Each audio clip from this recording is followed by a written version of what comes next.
welcome to the Season 4 premiere of Shades of Us. I'm your host, Daryl Brown. Every day, migrants come to the U.S. to find work and pursue their version of the American dream, similar to how many of our ancestors did in the past. Today, we visit a few New York immigrants using food to set up roots here and even uplift each other along the way. According to a 2017 study on migration in restaurants by Grad Food Studies, 69% of New York's restaurateurs are foreign-born. After gaining experience working in restaurants, some migrants find operating food-centric businesses one option for achieving upward mobility.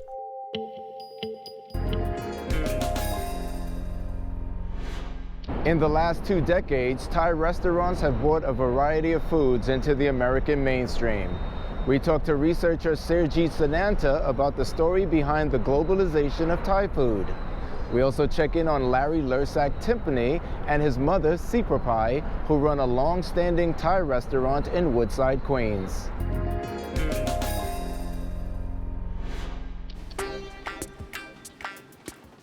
I think what Western people love about Thai food is that it's kind of different, gives a totally different experience.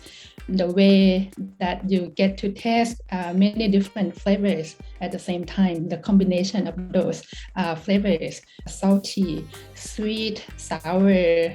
Have a spice, sour, salty, sweetness, so a blend of flavor. All these flavors kind of, parading at you at the same time. My name is Serjeet Sananta. I'm an assistant professor at Mahidol University, the Research Institute for Languages and Culture of Asia in Bangkok, Thailand. My name is Larry Lursak Timpani, and this is my mother, Siprapai. She from the southern part of Thailand, from Yala province. And for me, I grew up in Surat Thani and Bangkok and moved to the US when I was 12 years old. According to the information that we have, many Thai restaurants overseas, there are more than 20,000 Thai restaurants overseas, and about half of that are in the US. My her background is a nurse. She wanted to be her own boss. She switched to doing a bakery and add some Thai dessert to the bakery in Jackson Heights. In that area at that time, there's quite a bit of Thai people, small Thai community in Jackson Heights. So, and by learning, by doing slowly, she have more customer, she add more menu. That's where the start of our restaurant. And then she decided to move here to Woodside, which is about probably 2 miles from the original place. What are these? Crab meat fried rice, Dunkin' noodle with beef. The Thai food in the US, from what I have researched, it started with Thai migrants who have migrated to the US and started up restaurant businesses, right? But later on, Thai food in Thai restaurants have not been targeting or catering to the Thai migrant population. It's mainly for non-Thai population, the mainstream American eaters, right? Large number of Thai restaurants overseas are not proportional with the number of Thai migrants in those countries, especially in the US. We start off our restaurant by only concentrate on the Thai customer. We make the food to them, not for the general public. And later on, Thai people bring their American friends.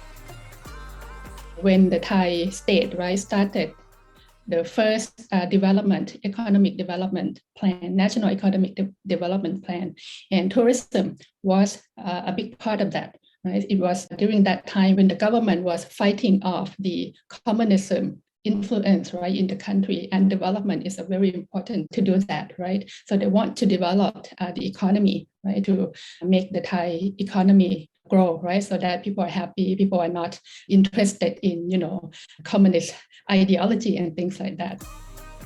the formation of the Thai national cuisine is a process in which certain part of the country, the more powerful part of the central region of Thailand, kind of, dominate other culinary cultures, right, of the more regional places of Thailand, and also has kind of a class dimension to it because the Thai food that are promoted outside of Thailand as by the government as well as by the restaurant entrepreneurs, right, derived from the so-called court cuisine, the royal cuisine. What we know as modern Thai cuisine today is a combination of culinary influences from other places, for example, India, China, in combination with the indigenous food culture. The chili peppers, for example, came to Thailand by European people back in the 16th century or something like that. The frying method, the wok that we use in the Thai kitchen, the frying method, cooking with oil like that, right, came from the Chinese influence. And the curry, the Thai curry, red curry, green curry, we have different kinds of curry. Those are the result of the Indian influence, right, in the Thai cuisine. We even have massaman curry, which is influenced from the Persian people who came into the old Siamese kingdom of Ayutthaya back in the 17th century. Yeah, authenticity is another problematic term, right? We don't even question, right, what Thai food is, and is it fair to say that the Thai food that is a representative of a certain part of Thailand get to be presented outside of Thailand as a national dish? Our menu is over 120 items. Over the year, our menu cover all regions of Thailand, from the south, middle part of Thailand, southern part of Thailand, eastern and northern. Yeah, we have it all. The experience can also inspire you, right, to want to know more about the culture, the country, the people. If you remember going back, New York is one of the hardest hit in the country with the COVID, and the main hotspot that is go on the news is at Amherst Hospital. We are only a mile and a half away. We closed our restaurant during that time, because the COVID was much an unknown thing, but we are very scared of in the beginning. So, but we closed, and then when it's the situation better, we reopen. We did take out only, and later on, now things are quite normal. Not yet, but quite okay. And being a customer in a Thai restaurant, you can appreciate the food, you enjoy the experience, but it might be even better if you want to know more about the history, about the origin, about the complexity, right? And go deeper than the superficial, beautiful things that, they served you as a tourist, right? So look deeper and try to learn and try to know more, to want to know more. According to Study.com and the connection between food, culture, and society, food provides an important link to our cultural heritage. Food can be a bridge that helps immigrants find their place in a new society.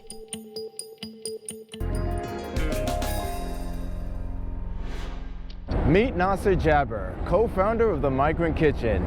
Jabber, an entrepreneur, chef, and immigrant, is feeding those in need both here and abroad and helping immigrants assimilate in the process. Hello, my name is Nasser Jabber, and I am a chef by training, but I do a lot of disaster relief and fight against food insecurity. My first restaurant job was at Dallas Barbecue, which is a New York City institution, but not necessarily a culinary institution. Everything is coming out of a box and it's just put on a grill and served to you on a plate. But what it did teach me, it taught me about economic insecurity, class issues, poverty, how food access between people from certain incomes is different. And it taught me a lot more about what I was actually studying, because I did economics and finance, 2 degrees at Baruch College. I am from Palestine, and I grew up between Jordan, Palestine, and the Arab world before coming to the United States 2 weeks before 9/11. So it's been 20 years since I got here. And, the Arab world is rich with cuisine and history about food and things like that, but I wasn't necessarily a foodie, nor did I care about food. Actually, I used to jump the border on Israeli checkpoints to go get McDonald's, so I cared a lot more about American food. I didn't really have a palate. I would definitely choose McDonald's over my mother's cooking any day. When I came to the United States, however, I ended up in the South Bronx. So I ended up working, as just a migrant worker.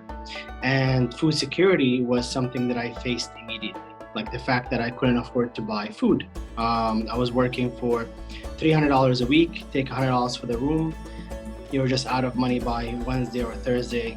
So for like a day, you don't necessarily have anything to eat. So I ended up learning that restaurants give you family meal. So I ended up working in restaurants only so I can secure a meal to eat while earning a living. And that's how I got interested about food. So 4 years ago, before the start of the Migrant Kitchen, if we really want to talk about it, I did a refugee dinner series called Displaced Kitchens. And it became a global phenomenon. The State Department picked it up and adopted it in multiple countries. We fed over 10,000 refugees, people, and then lifted almost 3,000 refugees out of poverty. It was covered in Vogue and the New York Times. It blew up, right? This whole thing took a whole spin. The night of the pandemic, March 15th, I had 1,000 plates in my fridge. I get a call from this Lebanese doctor at Memorial Sloan telling me that they're hit in the ER and there are no restaurants. And all the food that I had was going to go bad. This is food that I was going to sell to WeWork. I used to have to go offer caterings at WeWork locations. And I was working in the back of a bar. I was washing dishes and Dan was cooking, and we had no freezer, to freeze this food. We had no idea what we were going to do with it. So I donated it to the hospital. So all of a sudden now we're feeding the hospitals. But who do we know to come cook this food, right? All these undocumented folks, right? So we had to hire all of them in. And then after that, we worked with the city of New York and became officially a disaster relief organization. So on May 7th, the Washington Post puts out a huge piece about our work, Immigrant Relief Kitchen workers. And it was nice for the first time after this 4 years of vilification that in the press, it highlighted front and center that we're, proud Americans, proud to be here and proud to be serving this community, whether you're American or second generation or not, whether you're white or not, whether you're all these things, right? And it was proud that we didn't look like the typical TV chefs, the handsome bad boy, leather jackets, fast car driving guys. No, we were just a bunch of indigenous Arabs and Latinos that were put together. For one time, there was a car that came out and we came in and there was 16 people in the car. They all just hopped up. It was one of those things that you see in the cartoons. It was hilarious. Is that when I was younger, my entire village in Palestine was displaced in South America. And the entire town tends to eat a lot of Latino food with Palestinian food in a very strange way that you wouldn't even understand how this happened. Why do we drink mate? Because there's people in Argentina, right? We used to have pastelitos, which are literally fried empanadas, because people were in Puerto Rico, right? They would have them at weddings, So I didn't know there was some Latino influence on the food, this very direct in your face. It wasn't such a culinary experience that we were doing in the Migrant Kitchen, doing pastelón mahshi or whatever, right? But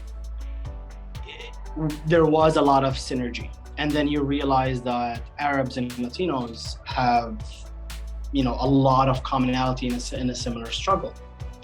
And then Trump came and he attacked both Arabs and Mexicans, right? And you realize that the amount of parallel similarity between Arabs and Latinos is a whole front. But at the same time, there's a reason on why this happened, because when Arabs went to South America during the Ottoman Empire, they were called Los Turcos, they assimilated very quickly. They never felt left out or out of place. Maybe they even converted into Christianity or things like that. Where here in the United States, they were always considered Caucasian. Till 9/11, they were considered not Caucasian, although in the census they were Caucasian. And then there was this whole wave of Islamophobia, even if they're not Muslim, that just like started. And there wasn't really a lot of integration until recently. And then you realize that in the United States, a lot of minorities integration happens after conflict.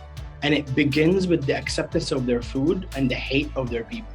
Happened with the Japanese with sushi, happened with the Vietnamese, happened with the Arab. Like falafel became a thing right after 9/11. It's awful that you have to go through some sort of vilification or some sort of struggle for you to be accepted. But the first thing that gets accepted is your food.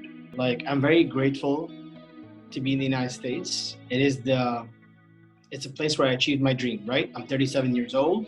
I created a global company, and I come from what is a refugee camp in an occupied military zone for the past 7 years. So I'm grateful that I'm here, and I'm grateful I was able to build my dreams. I don't think I would have been able to do that anywhere else, to be honest, without, I don't know, family money, nepotism, or things like that. Like, I don't know if I could have done this in Dubai, for example, to be honest. Like, I literally just with your will and grit and hard work.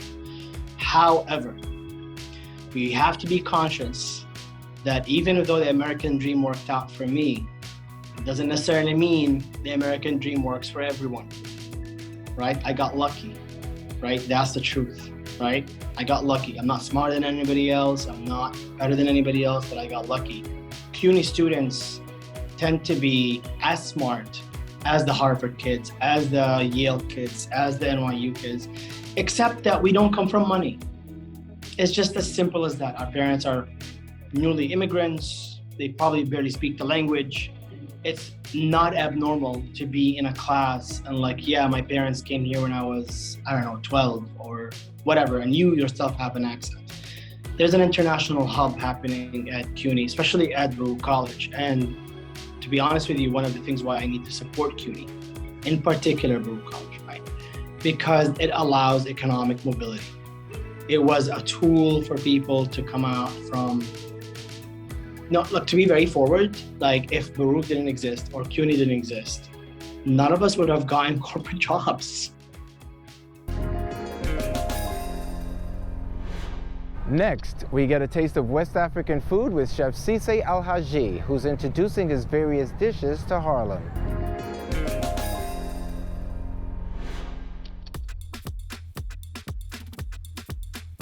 Food is my life. I tell people all the time, that's the only thing I know how to do. My name is Cissé Al-Haji, and I'm the chef owner of Ponty Bistro. Ponty is an avenue in Senegal. Back then, everything was happening there. So you have the restaurant, the coffee shop, the bar, everything was there. And I did little of my childhood there. So that name always stuck on my mind when I wanted to open a restaurant. I said, you know what, Ponty Bistro will be a good name. And that's why we named Ponty Bistro to the restaurant. I mean, I'm originally from Senegal. I immigrated to the United States 25 years ago. And my first job was a restaurant business, and I was wanting to learn how to cook and how to become a chef. Food brings people together, and that's very big in Senegal. We can say seafood in general is a main thing in Senegal. Why? Because we just located on the Ocean Atlantic. I think it's a luck for us to get that fresh seafood every day. You know, Senegal was colonized by the French, so we have that mix between Africans and the French about food. So French, they bring their own technique of cooking, and the Senegalese has that spice we use, the marinated we do. The way of cooking is different. Like you can see grandma, cooking fish for hours to make a stew or to make a soup. It's not like the way the French cook. And we have that, our own spice we use to get that flavor we need. The passion for food comes from my family, because my mom, my grandma, they always love to cook. And they cook for what the family is like a big family, 15 to 20 people. So they have to cook breakfast, lunch, and dinner.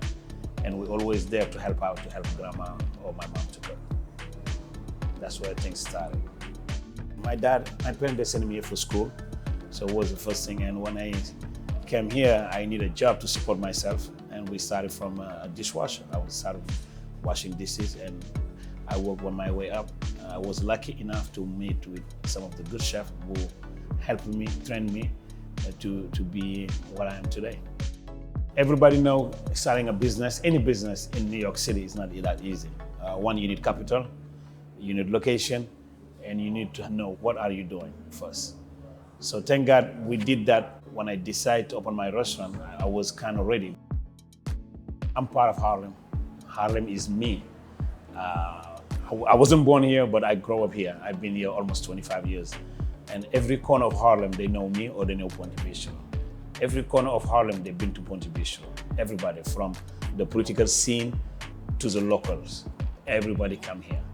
So, and also we here, we want to help. We're part of the people who are helping. During the pandemic, Ponte Bistro was giving away lunch every day almost for thousands and thousands of people.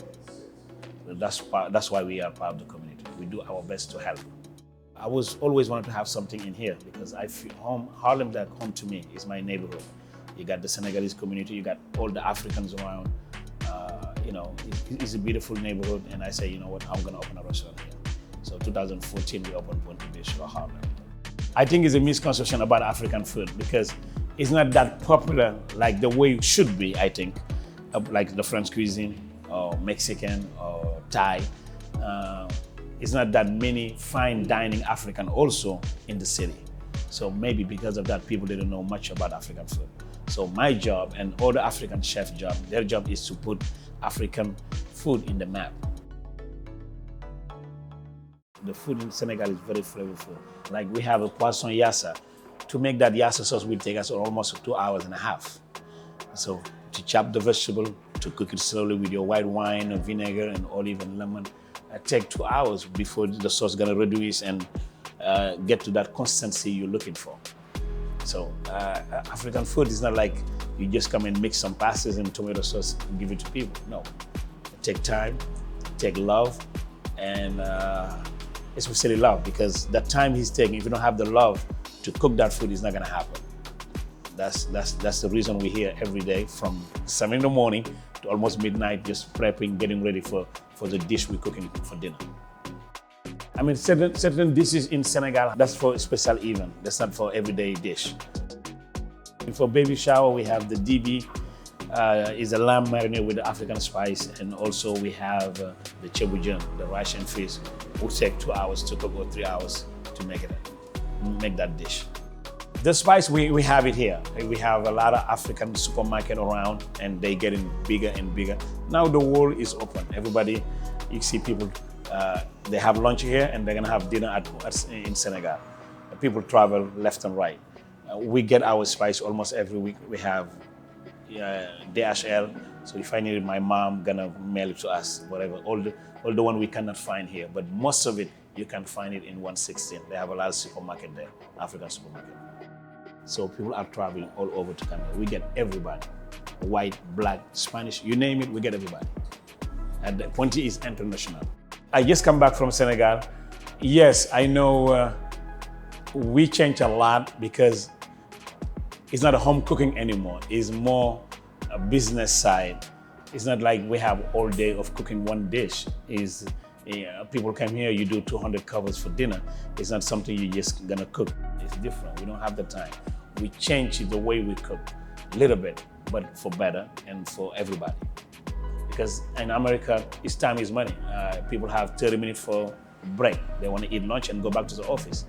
So you cannot tell them, I'm sorry, the food is not ready. They're not gonna come back tomorrow. So we have to find a way of not cutting corner, but do it well and do it right. And everybody can eat and go back to work. That's why we're here. We have to keep the culture going. We have to bring our roots to here to United States, to New York City, and that's why we're supporting all these African restaurants in the city. Make sure what we're getting, what are we doing, people will appreciate that. And the African community are growing up. We have kids growing up here, we have kids born here, and we want them to know they have all the choice to eat, the way we eat, the way Africans eat. So I have to keep focusing on cooking, make things happy, make people happy, and they come back so I can be in the business for a long time. That's our show. If you'd like to learn more about the guests we featured, check out our Facebook page at Shades of Us TV and online at tv.cuny.edu. I'm Darryl Brown. See you next time on Shades of Us.